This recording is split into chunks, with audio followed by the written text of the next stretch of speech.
NCERT रिमझिम class तीसरी पाठ 12 जब मुझको सांप ने काटा। एक दिन मैंने अपने अहाते में एक छोटा सा सांप रेंगते देखा। वह धीरे धीरे रेंग रहा था। मुझको देखते ही वह भागा और वहीं पर पड़े हुए नारियल के खोल में घुसकर छिप गया। मैंने पत्थर का एक टुकड़ा उठाया और उससे नारियल के खोल का मुंह बंद कर दिया। उसे लेकर मैं नानी के पास दौड़ गया। मैंने कहा, नानी देखो, मैंने सांप पकड़ा है। नानी चीख उठी, सांप?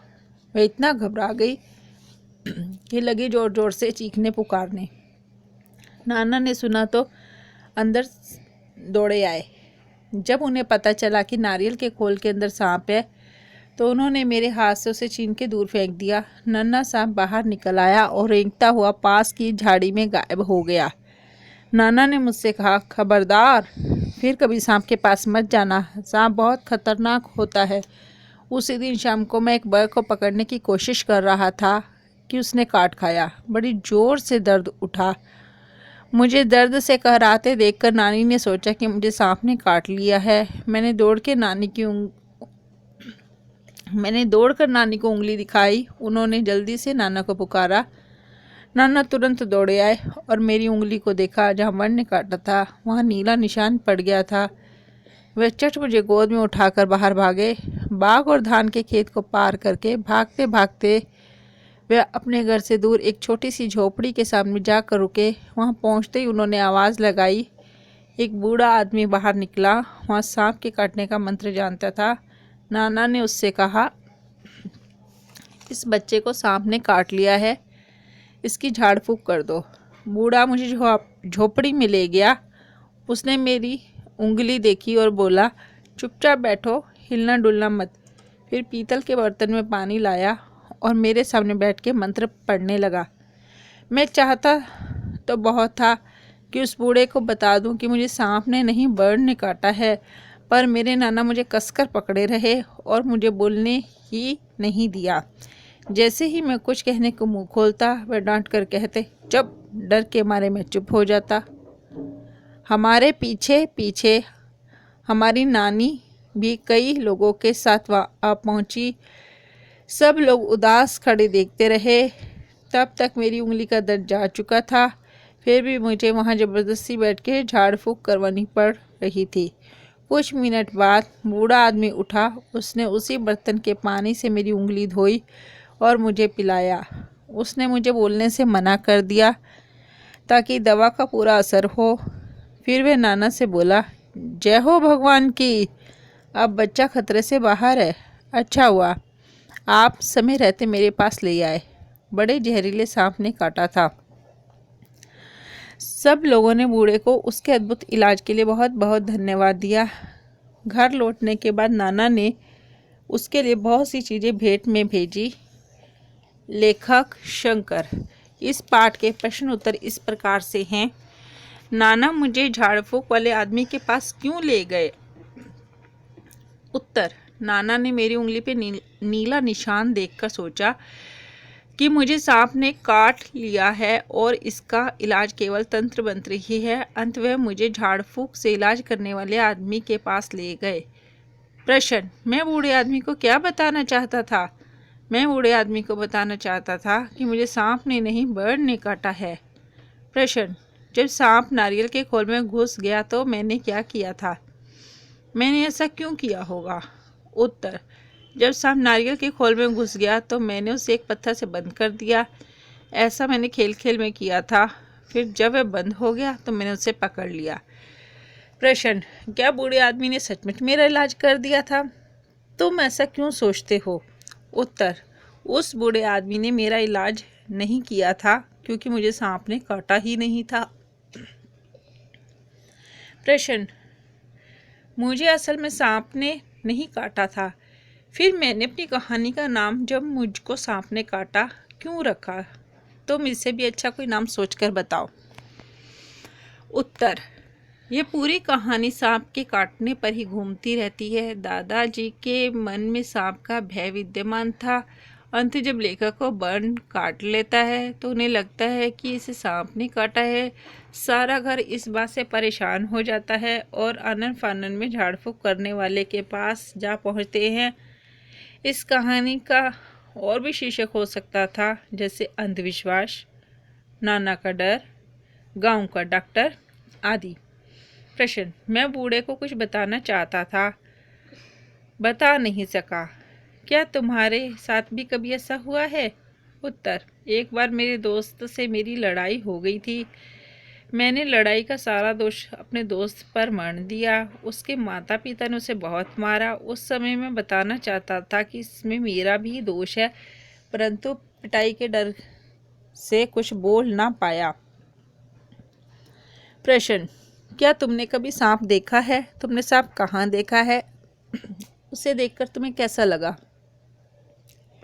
उत्तर, मैंने सांप कई बार देखा है। जब हमारी गली में सपेरा सांप खेल दिखाता है, मैंने तब सांप देखा। उसे देखकर डर लगता है। प्रश्न, अपने घर में पूछो कि अगर किसी को सांप काट ले तो क्या करना चाहिए? उत्तर, घर में पूछने पर पता चला है अगर सांप काट ले तो जहाँ सांप काटे उसके ऊपर नीचे कस कर पट्टियाँ बांध दे ताकि जहर आगे ना बढ़े और तुरंत अस्पताल ले जाए। प्रश्न, कहानी में लड़के को बर काट लेती है। बर का डंक होता है। कुछ और कीड़े जंतुओं का नाम लिखो जो डंक मारते हैं। उत्तर, मधुमक्खी, मच्छर, ततैया, बिच्छू। प्रश्न, तुम क्या करोगी अगर तुम्हें या तुम्हारे आसपास किसी को बर्न काट ले, या किसी को चोट लग जाए, या किसी की आंख में कुछ पड़ जाए, या किसी की नाक से खून बहने लगे? कक्षा में इन पे बातचीत करो। हो सके तो नर्स या डॉक्टर को कक्षा में आमंत्रित कर बात करो। उत्तर, किसी को बर्न काट ले।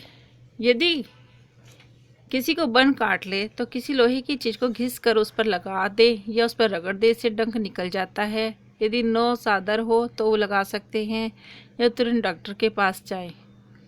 किसी को चोट लग जाए तो तुरंत डिटोल से धोकर पट्टी बांध दे, फिर तुरंत डॉक्टर के पास ले जाए।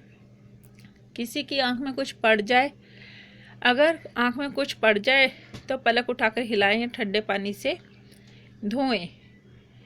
किसी की नाक में खून बहने लगे, किसी की नाक से खून बहने लगे तो पीठ के बल लिटाकर सिर पीछे की तरफ थोड़ा झुका दें। सिर पे ठंडा पानी डालें। यदि फिर भी बंद ना हो तो तुरंत डॉक्टर के पास जाएं। कक्षा अध्यापक की सहायता लेकर डॉक्टर नर्स से कक्षा में बुलाकर इन सब पे बातचीत की जा सकती है। प्रश्न, नारियल के खोल जैसी और कौन सी चीज़ें जिसमें सांप छिप सकता था? उत्तर, सांप आंगन में पड़े टूटे फूटे बर्तन, खिलौने, मिट्टी की गड़ोली, पेड़ की खो, झाड़ियों, पत्तियों की ढेरी इत्यादि में छिप सकता था। प्रश्न, वह खोल आते में कैसे पहुंचा होगा? उत्तर, नारियल निकाल के खोल वहीं फेंक दिया होगा। प्रश्न, कुछ शब्द दिए गए, उन शब्दों में से घर से संबंधित शब्द छांटने हैं।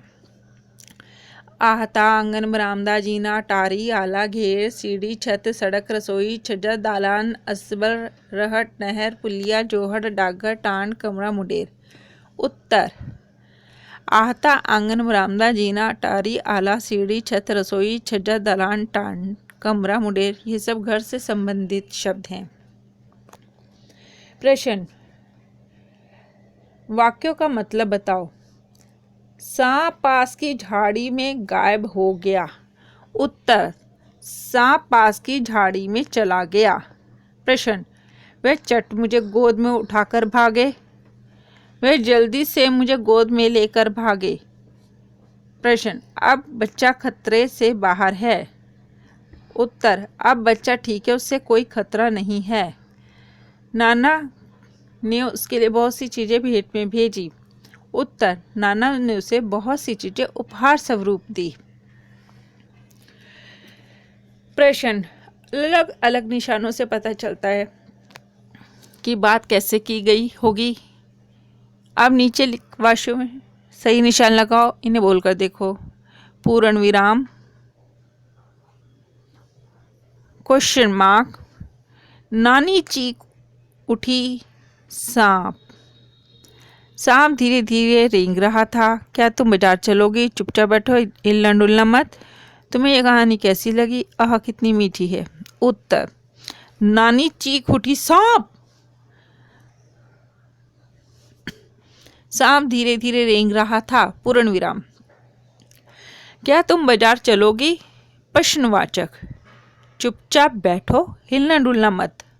पूर्ण विराम, तुम्हें यह कहानी कैसी लगी? प्रश्नवाचक, आह कितनी मीठी है। पूर्ण विराम, तुम लड़के को क्या कहोगे? कारण देकर बताओ। निडर, नादान, होशियार, शरारती, डरपोक, शर्मीला। याद रखो, वह खोल में सांप लेकर भागा था। उत्तर, नादान, क्योंकि उसे सांप को पकड़ना एक खेल लग रहा था। सांप कितना खतरनाक होता है इसका उसको पता ही नहीं था। प्रश्न, सांप धीरे धीरे रेंग रहा था। यहाँ धीरे शब्द का 2 बार इस्तेमाल किया गया है। ऐसे ही कुछ और शब्द लिखो और उनसे वाक्य बनाओ। चलते चलते, पीछे पीछे। उत्तर, चलते चलते वह गिर गया। पीछे पीछे, तुम मेरे पीछे पीछे कब आए? आगे आगे, वह आगे आगे भाग रहा था। भाग भाग, भाग भाग कर काम किया करो। मोटे मोटे, यहाँ बड़े मोटे मोटे मच्छर है। घसीट घसीट, यह घसीट घसीट कर क्यों चल रहा है? इस पाठ के प्रश्न उत्तर डिस्क्रिप्शन में दिए गए हैं, आप पढ़ लीजिएगा।